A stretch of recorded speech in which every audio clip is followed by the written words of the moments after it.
Hello everyone and welcome back to Sew Granny Sew. Today we're going to make some cute little Halloween treat bags.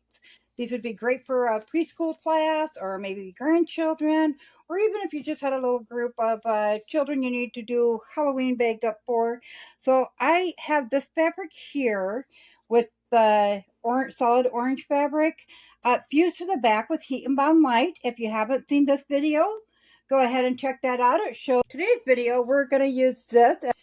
So we'll go ahead and get started. This is a back quarter that I have cut to be exactly 18 by 21. So what we're going to do is take off on the bottom of it. So the 22 is this length. On the bottom of that, you're going to cut off a 2-inch, and you're going to cut those into two 1-inch pieces. So they will be 1 inch by 21 inches, and you need 2 of those. And then on this bigger piece here, we are going to divide this up as shown in this picture.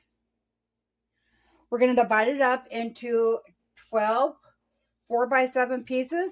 What we're going to do is we're going to cut it twice. They will be 7 inches each. And then we're going to cut it 3 more times this way. And then each of these will be 4 inches wide. So I'll go ahead and get that done and I'll meet you back here. We have our 4x7 inch pieces here. And as you can see, we got 3 out of each row. So we have a total of 12. 2 of them for each bag. So we'll have 2 right here.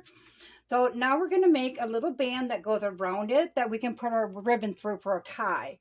So what we're going to do is we're going to take our strips and stack them on top of each other. We need these to be, because these are 3 inches or 4 inches, but they're going to have the 1/4 inch seam allowance, which is going to take a half.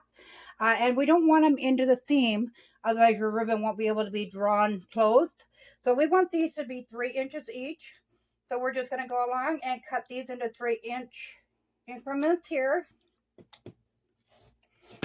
So for each bag, you're going to need 2 pieces, one for the front and one for the back. So if you want to match those up, make sure you got 2 of both pieces on each one.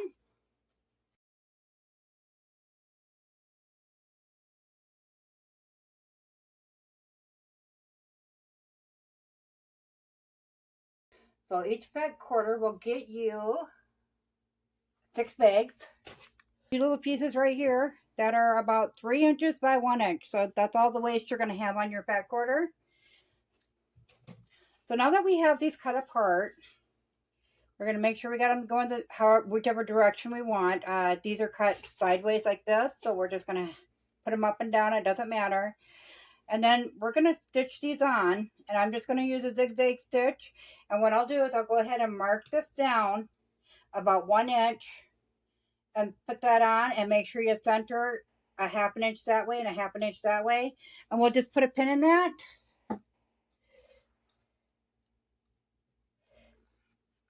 And then we will zigzag stitch the top of this and the bottom. Do not zigzag stitch that part. You can see we do have that on. I'll grab a pencil here, and as you can see, there is an opening here. So that is where we're going to put the ribbon through once we get the bag done to tie it. And that is on both sides now. So now that we have those on, we're also going to go ahead and we're going to stitch the top as such with a zigzag stitch along there on both sides. And then we'll go ahead and put them together. So once we have those stitched the top stitch there, we're going to go ahead and put them right sides together and line up those edges and pin them in place. So we'll go ahead and we'll do a 1/4 inch seam around those 3 edges, and then I'll meet you back here. Okay, so as you can see, we have all that sewn in. I just do a straight stitch, a 1/4 inch in, and then I go along behind it and do a zigzag right next to it, right up to it, but not over it. For added stability in it, you know, when you got little kids messing with it, it sometimes will rip out. So I just do that extra little stitch to help it so it stays together. And then we will just trim up on the side. We don't want to cut our zigzag, but we want to go up close to it as possible.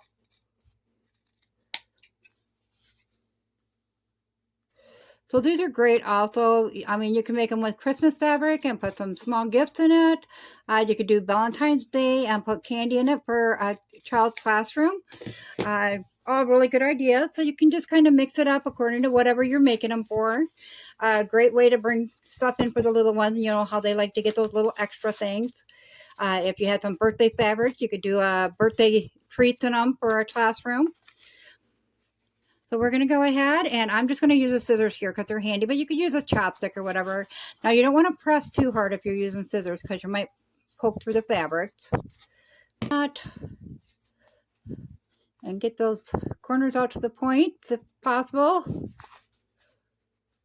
And then we're going to take our fingers and we're going to roll those seams.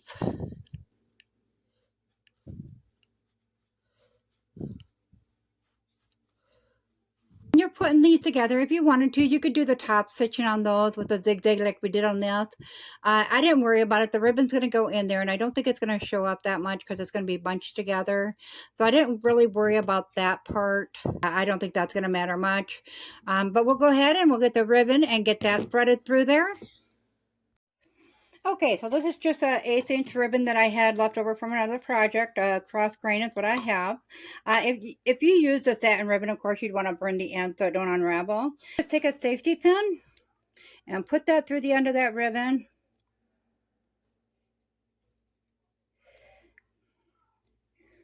So I'm going to start 18 inches first and see where that ends up at so we can kind of get an idea of how big we need our ribbon to be. So I'm just going to throw another pin right there where our 18 inches ended. We'll just put our safety pin through there. You put to the other side. 18 inches was about the perfect size there. Once you get that threaded through and your safety pin's loose, we'll go ahead and put a knot in the bottom of each one of these.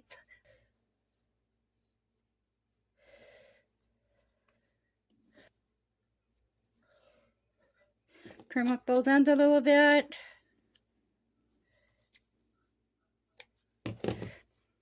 And then you can put whatever you'd like in there. Tie a quick bow in that.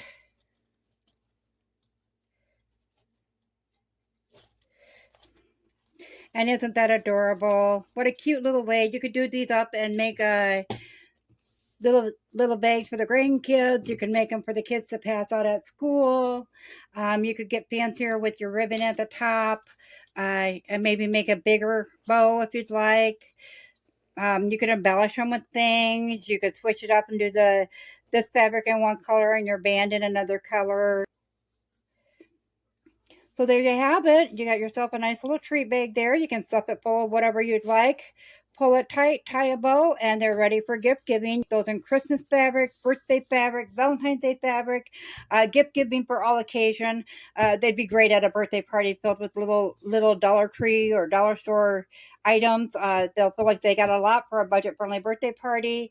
Also great for passing out Valentine's. Put a sucker in each one or a couple pieces of candy in each one. If you found this video helpful, go ahead and give it a big thumbs up. If you haven't subscribed yet, go ahead and hit that subscribe button, as we'd really love to have you here at Sew Granny Sew. Thanks, guys. Have a great day. Bye.